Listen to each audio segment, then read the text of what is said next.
मजे से ना नापिए किसी इंसान की हस्ती, अक्सर ठहरे हुए दरिया गहरे हुआ करते हैं। नमस्ते दोस्तों, मैं हूं आरजे कार्तिक। एक बार एक प्रोफेसर अपनी क्लास में स्टूडेंट्स को एक कहानी सुना रहे थे। तो कहानी इस प्रकार की थी कि एक समुद्र में बड़ा जहाज जा रहा था, बहुत सारे यात्री उस पर सवार थे। अचानक से एक एक्सीडेंट होता है, दुर्घटना होती है और जहाज जो है खराब हो जाता है। जहाज का कप्तान अनाउंस करता है, कैप्टन अनाउंस करता है कि सारे यात्रियों को फटाफट से खाली करना होगा क्योंकि ये डूबने वाला है। लाइफ बोट जो है उन पर सवार होने के लिए लोगों की भीड़ लग जाती है। लोग जो है तैयार होते हैं कि बस हमें मौका मिल जाए। लगभग सारे यात्री सेफली किनारे तक पहुंच भी जाते हैं, रेस्क्यू टीम्स भी आ जाती हैं। लेकिन एक अंत समय आता है जब जहाज बस डूबने वाला होता है और सिर्फ एक ही लाइफ बोट बची होती है। लेकिन जहाज पर दो व्यक्ति थे, एक कपल था, एक युगल जोड़ा था, पति पत्नी। पति जो था वो पत्नी को धक्का देता है, जहाज पर ही रोकता है और खुद कूद जाता है लाइफ बोट पर।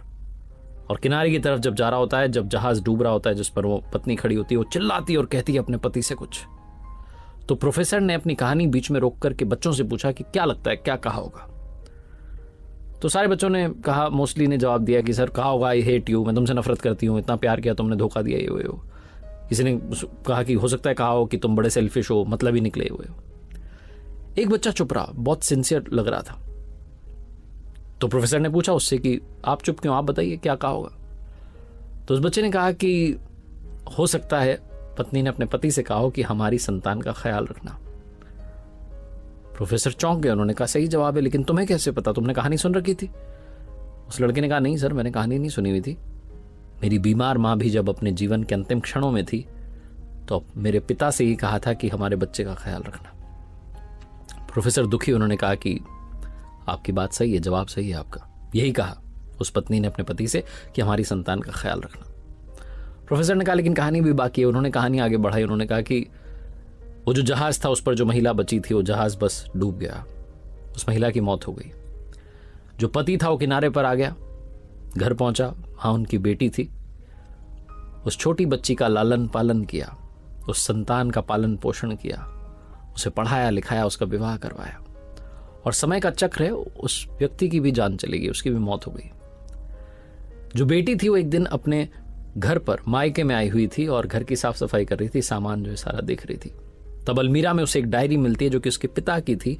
और उस डायरी के अंतिम पेज पर लिखा हुआ था कि मुझे क्षमा करना, मैं उस समय समंदर में तुम्हारे साथ समाना चाहता था, लेकिन चाह करके भी ऐसा नहीं कर सका। मुझे कठोर निर्णय लेना पड़ा, हमारी संतान को पालना पोसना आवश्यक था, इसलिए मैंने तुम्हें वहीं छोड़ करके खुद की जान बचाना मुनासिब समझा।